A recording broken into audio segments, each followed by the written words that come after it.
Olá, senhores, tudo bem? Eu sou o professor Rômulo Dias, professor de História do Espaço Zeitgeist e também do curso IDEG, e eu estou aqui hoje para a gente seguir corrigindo a prova de História Mundial do ano passado, a prova de História Mundial do CACD de 2015. Hoje a gente vai proceder à correção dos itens 3 e 4 da questão de número 52, prova tipo 5, aplicada na parte da tarde do TPS, no caso do teste de pré-seleção do CACD de 2015. Vamos lá, vamos novamente ler o texto, o comando da questão e então responder os itens 3 e 4. Entre fins do século XVIII e as primeiras décadas do século seguinte, a maior parte das colônias americanas conquistou sua independência.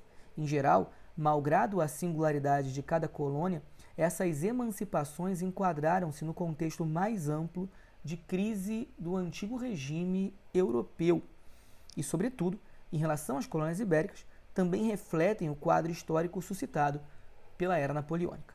Com relação ao processo de independência nas Américas, julgue certo ou errado os itens a seguir. Vamos dar uma olhadinha então no item 3. Na América Hispânica, o processo de independência foi liderado pela elite mineradora em reação ao imposto da coroa de 20% sobre a produção de metais preciosos. Pessoal, ninguém aqui precisa ser um especialista na história colonial da América Hispânica ou um especialista nos processos de exploração dos povos andinos, que são observados não só nos tempos de independência, mas bem avançado, século XX, ou em tempos de colonialismo. Ninguém precisa ser aqui especialista em Mita, por exemplo, para responder esse item, para entender que esse item está incorreto, está errado. Grosso modo, o processo de independência na América do Sul em particular, na América Hispânica como um todo, mas na América do Sul em particular, ele é levado a cabo por uma elite criolla, defensora das ideias liberais. Essa elite criolla, naturalmente, não é uma elite mineradora na América do Sul, haja vista que a atividade mineradora está circunscrita a alguns espaços bem específicos da América Hispânica, no continente americano, em todo o Império Espanhol no continente americano, principalmente ali aos povos andinos do Potosí, por exemplo, ou eventualmente mais para a área do Caribe, na região da Gran-Colômbia. Mas a gente não pode entender, por exemplo, que uma elite mineradora platina estaria à frente do processo de independência das Províncias Unidas ou do Paraguai. No caso paraguaio, basicamente, a gente tem um processo de independência que é oriundo da articulação entre os doutores, uma proto-elite intelectual paraguaia, Gaspar Rodrigues de Francia como grande nome nesse sentido, e os militares. Da mesma forma, na Argentina, a gente tem o protagonismo de militares e também de uma elite política criolla à frente de um cabildo, ponto de vista administrativo, a menor instituição, a instituição que atua no nível mais local ali em Buenos Aires, uma tradição de cabildo aberto em Buenos Aires desde o tempo das invasões britânicas entre 1806 e 1807, os colonos tradicionalmente lutando por autonomia, primeiro resistindo às invasões britânicas e depois buscando condições de maior autonomia em relação à metrópole espanhola na década de 1810, até consubstanciar a independência lá em 1816 com o Congresso de Tucumã.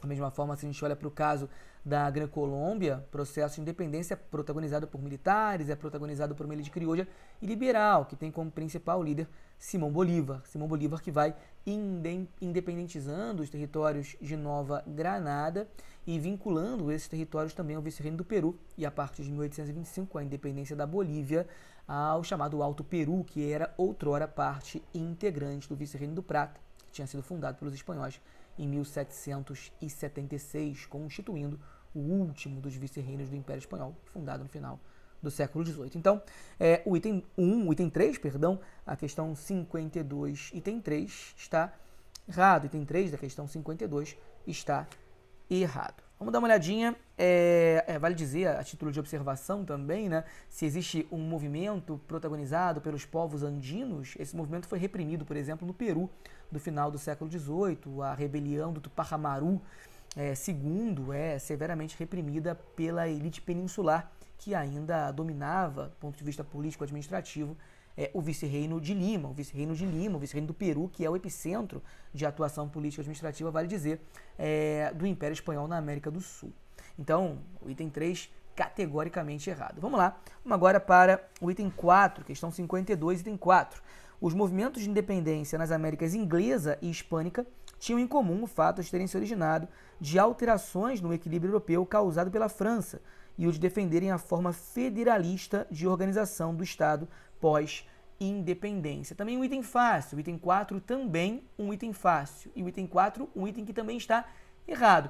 Errado porque, ao contrário do processo de independência da América Hispânica, o processo de independência das 13 colônias, portanto, o processo de independência da América Inglesa, ele é anterior às guerras napoleônicas, que é o momento, de fato, em que a França altera profundamente o equilíbrio europeu, né, forçando a composição de coalizões para conter esse avanço napoleônico sobre a Europa continental.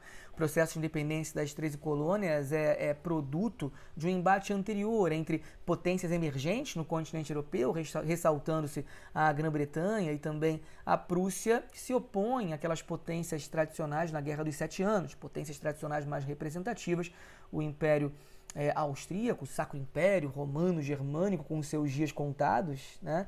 E também a França, grande potência da Europa continental desde a consubstanciação da Paz de Westfália no século XVII.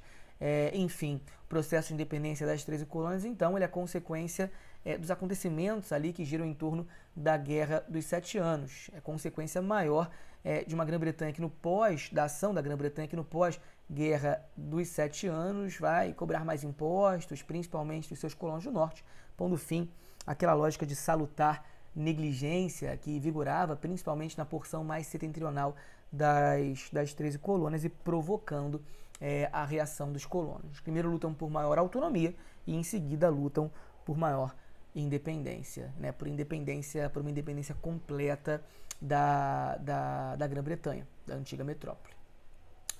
Por sua vez, a parte final do item, né, quando se fala que o fato de terem se originado de alterações no equilíbrio europeu e o de defenderem a forma federalista de organização do Estado pós-independência, de fato, em alguns territórios, em algumas províncias, observa-se sim a defesa do federalismo, a defesa de uma maior descentralização do ponto de vista político. Grosso modo, o que as Províncias Unidas tentam realizar ali no subsistema platino, principalmente a partir da atuação de Buenos Aires, é aquilo que os Estados Unidos demoraram alguns anos para realizar.